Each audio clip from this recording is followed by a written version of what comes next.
Hey guys, what is going on? The Major is over, and this one wasn't even close. So unfortunately, no great storylines from the game's perspective being close, and nice comeback here and there. Nothing to that kind of element. The great storyline obviously being that Astralis are cementing themselves as this team really above everyone else. Na'Vi considered the second best team in the world, and Astralis almost made them look silly at times, or they did make them look silly at times. But I want to talk about the strategical element of what Astralis are able to bring, because obviously that's their strength, and something I love to talk about. Now, you're all expecting as well for this nade stack you saw at the beginning of this one to come out and be talked about in this video. And here it is right now. Triple nade stack onto that hut position. I want to talk about what's going on around this. We saw Zipex throw this utility set, which obviously is used to try and deny information from the CT side. They don't know if anyone's dropping down vent right now. Obviously, the smoke might have missed a little bit, I think, from Zipex, but they're trying to lure this player in, particularly in Edward, onto this top hut position. Zeus was playing there at different times to try and check over here what's going on here from Astralis. And you can see that's exactly what happens in this scenario here. Edward wants to look over the smoke, see what's going on here. He narrowly escapes this bombardment of grenades just a few rounds later. So if those grenades come a little bit earlier, Edward goes down. Obviously, he's very cautious of the fact that maybe he has to leave after checking quickly because he doesn't want to get hit by this stack, which he's already seen. So it's mind games going on right now. Can Astralis just throw this progression smoke to allow them potentially down vent? Na'Vi don't feel comfortable in checking this right now, so they have free vent drops if they want to, because no one wants to die to a triple grenade without actually seeing anyone. So these are all mind games going in. Astralis are really conditioning Na'Vi to not play this position. They don't really use the vent drop that much in this game. It's definitely an option there, and something Na'Vi have to be very conscious of when making decisions of where they want to grab information further on into this map. And if you watch the broadcast, you'd know Edward had a nice little grenade of his own, got annoying players jamming on top of Silo from the T side time and time again. This is a great one here. Absolutely destroys Dupree for 35 points of health. So I love that one I haven't seen before. And again, just a very cheeky one you can throw in every now and then. So now the grenades and the nice little gimmicky stuff is out the way. Let's talk about how Astralis attacked this nuke map on their T side. Obviously, they're phenomenal on this map. They won 18 games in a row, so there's obviously got to be something to it, right? Well, to start off with, they're going to go for the standard outside wall, creeping down into lowers. The Molotov obviously forcing Electronic back, and it's basically denying all information from Na'Vi. Obviously, Na'Vi could push somewhere, try and get aggressive, try and get some information somewhere as these players push, but notice Zipex is in here. He's creating a distraction, doing his standard utility out of the door. So Na'Vi feel like there's a bit of pressure in lobby. They're not really sure exactly what's going on. You can see what this does to their rotations. We're going to see a great example as this contact comes in. So Electronic takes contact, and even though it's quite early in this secret position, straight away Glaive's like, right, I'm going. Pulls out his knife. He's running full speed right now, not even checking stuff properly. They just want to get control of this map, understanding the rotations won't be there from Na'Vi. Flamey, a great example of this. And that's just a great way of using the fact that they've denied a lot of information from Na'Vi, taken a lot of map control, and just understanding as soon as they take the contact, they're going to explode, take advantage of the position they've able to gain, and they give nothing away that they're crossing to secret with this smoke wall. And obviously you can fake this smoke wall, which is something Astralis will do if needed, and they'll also run back out of secret, as we're going to see in a second. So that's a great thing there. They go for a slower round, but they're speeding it up as soon as they take that contact. So pretty standard to start off with. Let's talk about what happens when Astralis maybe don't get such clean entries into this lower area. So, just 3 rounds later in round 7, it looks like we're seeing the exact same thing. These 4 players getting ready to go towards this outside area. Zipex once again just in here. He's mucking around the lobby. He's got his utility if he wants to throw a set towards door. So, what's going to happen in this one? Well, it looks exactly the same, right? They're waiting for this contact in here towards this lower area. They're not going to get it until later on. Obviously, different setup from Na'Vi on a force buy, still very dangerous, simple on the AWP. But I love the decision making here from Astralis, even though it looks like it could be the exact same play. So they find the opening onto Flamey. They find the exact same next one onto Edward. And right now, it's all going ahead. They're like, sweet fellas, let's get in here. But Electronic does a great job of delaying this push. They get pressured away. They're not in the position they want to be. And notice how far they've gotten after all this time.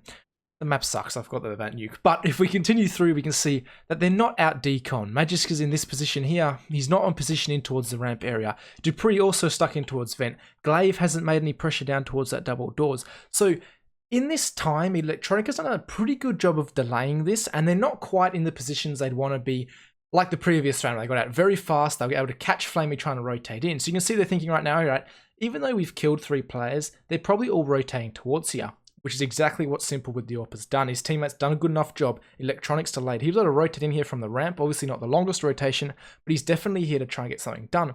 So what does Astralis say? Well, they say they're probably rotating down here. We've seen a lot of pressure right now. Let's just walk out of here. We're in no hurry, obviously 30 seconds left on the clock, but they're so calm right now. They're just slow walking out of here. They don't want to give any information towards Na'Vi. They're trusting the fact that they got to come back. They got to see what's going on. Are we down here on the lower site? 20 seconds left. They're going to crunch. Zipex finds the player in lobby. They're all over here towards the A site, and Simple is rendered absolutely useless. He's left her on the lower site thinking, they look like they were coming here, but they're not anymore. This ability to pull out of this lower take and just move back towards the other side of the map, go back towards upper where it's more likely going to be open, is incredible from Astralis. And it's a very hard thing to do. It looks very easy, but to get that mentality across to your players and not just keep pushing onto that site, keep forcing the issue towards B when they have a couple of the openers, they've killed those 2 players towards the ramp, is incredible mentality to have in this team. And one of the reasons this team is so strong is the options they have and the ability they have to make the correct decision, that split-second timing almost, it seems. And they're also very good at hunting down CT weapons and keeping that economy 100% in their favour.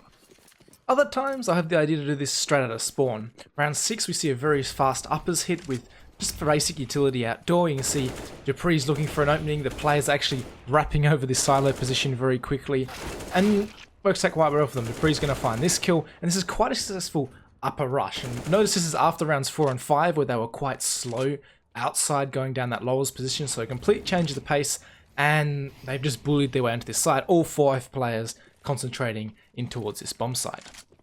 So what do you think Na'Vi are thinking when the exact same round seems to come in almost in round 11 a few rounds later? Magic straight outdoor, he's looking for this fast upper hit, slightly different to before, but obviously very fast pressure at upper. Well, they're all going to rotate in here thinking, alright, we got to shut this down. These players are all mucking around here. But what's really going on? They actually only committed 3 players outside here. Device is being a little bit cheeky. He's like, alright, we just pulled all the rotations away from ramp. I have all the information I could want in the world. Glaive, he just snuck outside. He just had a free walk all the way through yard in towards this lower position. They have all the map control they could want right now from Astralis, simply because they ran this fast upper hit earlier on, and Na'Vi are going to react to what happened before when they did bully them out of that A-bomb site. Then they just commit with 3 players, actually don't run anywhere past the door after getting those initial 2 picks from Magisk, and they have so much map control, and this time they've just pulled a swift one and gone towards the B site, reverse what we saw before. So these kind of plays from Astralis are incredible. You can see how they're really conditioning the opponent, and on Nuke, because these rotations are so fast in and out of these different parts of the map for both sides, especially for the CT side, but the T side as well, if you're going to do plays like this, are incredible. And I believe this is one of the reasons that Astralis' T-side nuke is basically, there's no competition for it. That's the words I'm looking for.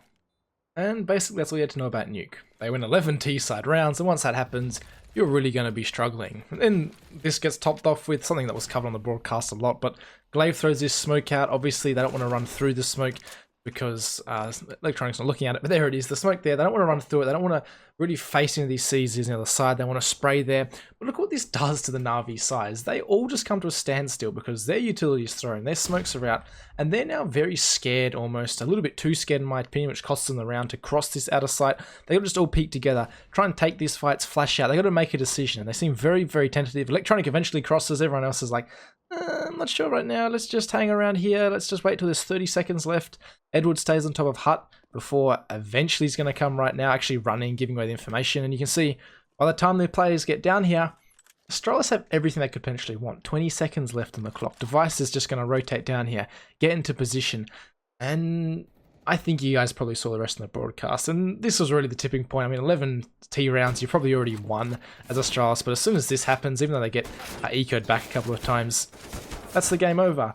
Glaive is alive here, and they win the round because the bomb doesn't go down despite players being here. So this is a little bit silly from Na'Vi, probably what I was alluding to before, but yeah, honestly, I mean, alright smoke from Glaive, but Na'Vi were way too respectful. And once this happened, Na'Vi's mentality was crushed, in my humble opinion. So let's move along to Overpass. And obviously Astralis started on the CT side. The interesting thing to me was the fact that they always seem to have utility left late into the round. And we're going to start at round 6 to talk about this. Minute 20 left on the clock. Na'Vi threw a little bit of utility out here towards B, a little bit of progression smoke potentially in towards short, but Astralis aren't biting at all. They've still got 4 smokes left, Glaive has a Molotov, everyone has a piece of utility where they're willing to delay. And this is a problem Na'Vi have with their slow style, which Zeus historically loves to run. And you get a team like Astralis who aren't going to throw out the utility for no reason. They're going to hold it over and over again. You're going to find yourself in a very difficult situation. And even this round when Na'Vi win, you can see that they haven't done themselves any favor. 50 seconds left. They're just getting control of bathrooms. Things are going very, very slow. You can see Device Glaive and Dupree actually reading this kind of long take coming in. They got an interesting setup. But they're going to lose all the fights in this one. And that's the only reason that Na'Vi are able to win this game, or this round, sorry. And that's going to be the story of basically all the rounds that Na'Vi won on this T side. So notice what Device does right now. He just drops a smoke here, and he's going to scope back over here towards the long area, missing a shot. B side as well, there's more smokes left than you could ever want. They've just thrown their smokes out almost for the sake of it right now. In case this is some kind of fake, you could argue maybe both the Specs and Magis shouldn't have thrown out their smokes at the same time, but just the fact that they have smokes left at 25 seconds, both of the players on the B side have a smoke left, is incredible to me. Shows that not enough pressure's been applied around the map. Device able to drop this smoke to his left, misses the shot towards Edward, but it gives him room to move right now, and he's going to miss again another shot on this player coming up here. But you can see what's happening on the map right now is this whole front area of the site is smoked off for Na'Vi. It's going to be very hard for them to get any control of the A site. Not that you always need it with this particular part of the map. They can just get in here, plant, and fall away. They're going to overwhelm the site anyway, but the fact that Device able to drop a smoke here allows him to make a play such as the one we just saw him make. Obviously, he misses the shot, so things become very interesting for him. He's going to get forced back. Edward going to finally kill onto Glaive before jumping up here.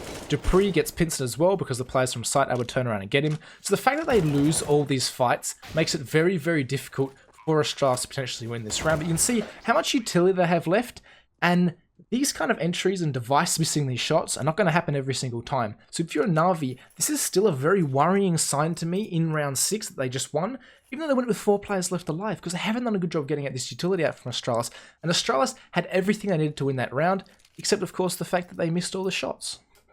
And I hope you guys want more examples, because you're about to get them. Look at the utility left, 38 seconds left on the clock. Zipex has all of it. There's still a smoke or a mole left on everyone except for Device, and you can see no pressure over here towards B, but Zipex says, might as well throw my Molotov. I got a smoke to throw straight out after it. Magic exactly the same. Spots a player with 25 seconds left. He's got his smoke left, making things very difficult. Zipex going to drop his smoke, and at this stage, again, Na'Vi are going to get the opener. They're going to find Magisk, but the fact that all this utility is left to be thrown out by Astralis, so little time left on the clock when they still have all this utility. Blamey can't plant the bomb here. Edward knows he has to push through a smoke.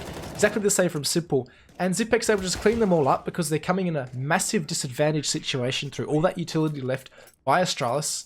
And honestly, I feel like I'm watching the same thing over and over again, and it's a little bit depressing if I'm being honest. Opening kill for Na'Vi, using their firepower that way, because of all the utility Astralis have left, still not going their way. Got to be a little bit more to it than finding those kills. So there's enough examples of the utility usage. That's just a point I really want to push about this overpass CT side from Astralis.